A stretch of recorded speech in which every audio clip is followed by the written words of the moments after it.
Okay, now we'll discuss about abstract classes in Java.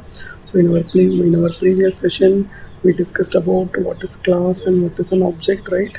So you all know how to create a class in Java and how to invoke all the methods of the class. Now we'll discuss about a special type of a class. We call it as abstract class. We'll start with why do we need an abstract class in Java or in a real time, and we'll discuss how to create a class as an abstract. Then we will see how to invoke the methods of abstract classes. Now we'll start with uh, why do we need an why do we need an abstract class, right? So for example, here I have taken an example which contains three classes. So we have a figure class, rectangle class, and circle class. And here figure is a parent class, and rectangle and circle are child classes of figure, right? And all the three classes have a method area, right? So if you look at the diagram itself, um, is it inside the rectangle class, it is possible to define the method of area, because rectangle you have two dimension and you can calculate the area, and inside circle also you all know how to calculate the area of the circle, and you can define the logic. But if you look at the figure class, is it possible to write any definition for the area method? No, right? Because inside the figure class, you may not have any idea about the number of dimensions are used to calculate the area. Because the figure is an abstract, a figure is a generalized parent class. So here you cannot write any logic inside the area method. So here you cannot have any definition, so you have to leave it as a blank, right? And inside rectangle and circle class, you can define your area method, right? So here what we do here is we'll create the area method as an abstract. So whenever you create a method as abstract, you don't need to define any logic for it, right? So inside figure class, you will be having an abstract class to calculate the area, so that you can leave the method without body section, right? And inside rectangle and circle class, you will be defining the area method with a corresponding formula for calculating area, right? But whenever you have an abstract method inside your parent area, then all the child should implement uh, the corresponding method, right? So here figure is generalized class where you cannot write any logic for area, so we are declaring this as abstract method. And whenever a class contains one or more abstract method, then the class itself declared as an abstract class, right? Then we have rectangle and circle, which contains the actual logic for area and area of the rectangle as well as area of the circle class. Now we'll have some foundations of abstract classes. So whenever we create a class hierarchy, the superclass, it is always generalized form, and which contains the common set of properties for all the child classes. And with the help of a generalized class, each and every child can have its own specialized implementations, which are specific to the particular child classes. And each subclass can define its own implementation, right? And in certain cases, the generalized class or a parent class have may not have the exact implementation of the particular method, but in child classes you can have specific implementations, right? So it means that inside the generalized or parent class, you can have certain methods, and each and every child class has its own implementations. So in the figure class, so here we are defining that figure is a geometrical abstraction, so which is common for any kind of mathematical figures. And we have subclasses like rectangle, triangle, uh, or circle. Likewise, you can find a certain number of subclasses for the figure, and the figure has no implementation for the area. Why? Because you cannot define how many dimensions are there to calculate the area of the figure. So There is no implementation for the area method inside the figure class. And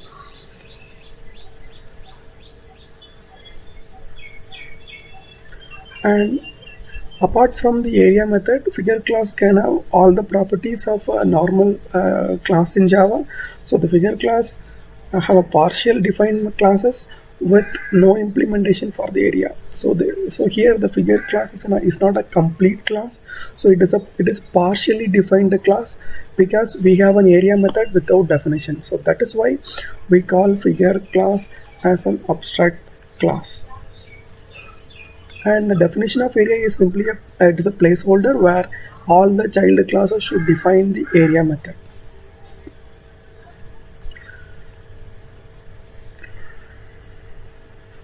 So what is the specialty of an abstract class? So abstract classes will always define the generalized form so that all the child classes should follow the parent class and implement all the abstract methods. So with the help of an abstract class, you are sharing a generalized form with all the subclasses so that each and every subclasses should have its own implementation of such methods. So what is an abstract method? So it is a method without definition, which means that you cannot have any body section for the method. And so with the help of an abstract method, a subclass should compulsorily override such kind of methods. Otherwise the subclass will become another abstract class in the inheritance hierarchy. So whenever a parent having one or more abstract class, then the child class should definitely implement the logic for the subclass. And the abstract method which is part of a parent class should be overridden by all the subclasses.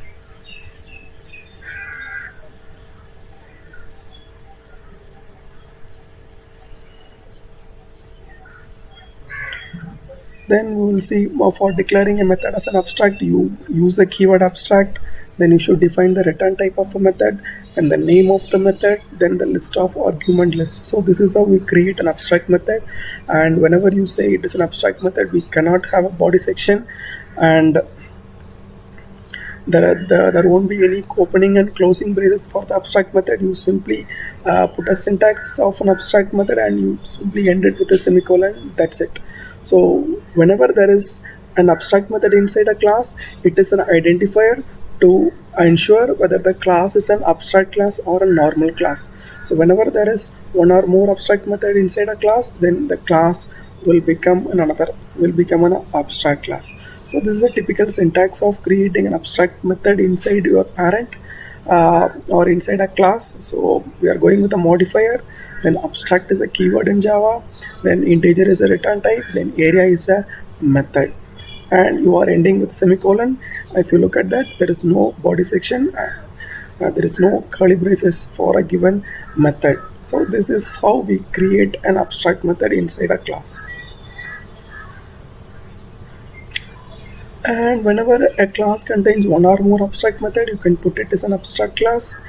And inside an abstract class, if you wish, you can have a concrete methods. So concrete method in the sense like methods with the definitions. So it is quite normal that an abstract class can have method definitions, and more importantly, you cannot create object for an abstract class, right? So whenever you have an abstract class in your application, then as a developer you cannot directly create an object for the abstract class, and you cannot use a new keyword to instantiate an abstract class. And the subclasses of an abstract class should implement all the abstract methods, or you have to declare you have to declare your method, or you have to declare your class as an abstract. And now we'll see the simple demonstration of working with abstract class. So from the example we have seen in this session, I'm going to have a figure class, and inside the figure class I'm going to have two instance variable to represent dimension. So dimension 1 and dimension 2, and here I'm going to have a area method, and the area method here I cannot have any definition, so in that case I have to make it as abstract over here, and I'm declaring it as public. So whenever there is an abstract method inside a class, then you have to create your class itself as an abstract class, right? So inside an abstract class, you can have an instance variable and you can have methods. Apart from that, if you wish, you can have a constructor. So here I'm going to generate a constructor, and apart from that, you can have other concrete methods also. Here I'm going to create my own display method. So this is an example of creating a concrete method inside your abstract class, right? So inside an abstract class, you can have an instance variable, you can have one or more abstract methods, and you can have constructor, and if you wish you can have your concrete methods also, right? Now inside the figure class we have one abstract method and one constructor and one concrete method. So these are all the things allowed inside the abstract class. Now I'm going to create one more class, a rectangle. Inside the rectangle, if we can put it, we can have an implementation for the area method. So here I'm going to inherit all the properties of figure class, and so I have added extents over here. And whenever whenever you are inheriting the properties of an abstract class, ensure that your subclass must implement the abstract method, right? So here I'm attaching a constructor, right? Here I have attached a constructor for the rectangle class. Then I'm going to have a method which is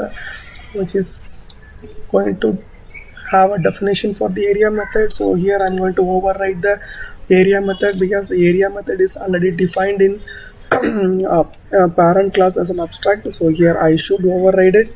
So here I'm going to calculate the area. So for area of the rectangle, I can go with dimension 1 into dimension 2, right? So this is the normal class, and we are inheriting all the properties of a parent. Here I have a parameters constructor for the rectangle class, and here I have an area method.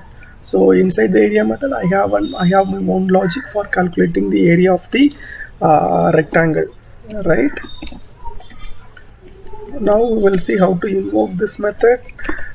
This is area of rectangle, right? So this is the area of the rectangle. Now I'm going to have a main class, or I can have a test class. So test abstract or test rectangle. So here I'm going to invoke all the properties of rectangle as well as the abstract class. So here I'm going to have a main. So here I'm going to create an object for rectangle, and here in the constructor I have to pass two argument 2 comma, so I have to pass two arguments 2 comma 10, right? Then I'm going to invoke r dot area method. Right now we will look at the output of the given code. So here area of the rectangle is multiplying both dimensions 2 comma 2 cross 10, so I'm getting it as 20, right? Now as we discussed, here the parent figure class is declared as an abstract. So if you try to invoke an object for the abstract class, definitely you will get a compile time error because this is not allowed, because for the abstract class you cannot create an object for it, right? But if you wish, you can have an references for the abstract class. So in our previous session we discussed about superclass reference. So here I have created a superclass reference, and I'm going to assign it with subclass object, that is 10 comma 10, right? Now I'm going to invoke an area method. and we will look at the output, right? So here area of the rectangle it is 100 because 10 into 10 it is 100. So here what we have done here is we have created a superclass reference for the abstract class. So this is superclass reference for the abstract class.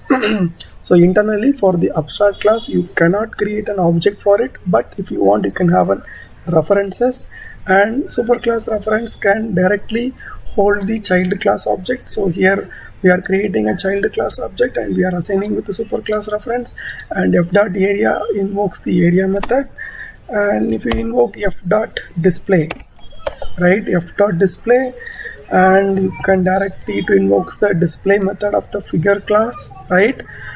And whenever we try to invoke a method with the help of a superclass reference, ensure that it always invokes the methods which are part of superclass as well as the parent class. Suppose if we have any specific method for the subclass, then the superclass reference will not work. For example, here I'm going inside the rectangle class, I'm going to create a method display2, right? Inside display2 I'm going to print rectangle class, right? Rectangle class. Now if you try to invoke f dot display2, right, so you will get a compile time error. Why? Because f is a type of a figure class, so you are allowed to only invoke the methods which are part of both the classes. So inside a figure class we have two methods, figure and display. So with the help of one superclass reference you can able to invoke only these two methods, and the display2 method is specific to rectangle class, so you cannot invoke it with the help of a superclass reference. So this is entirely wrong, but if you want you can invoke it with the help of corresponding object of the particular class. So here R is a type of rectangle, so you can invoke display2 method because display2 method is part of rectangle 2, right?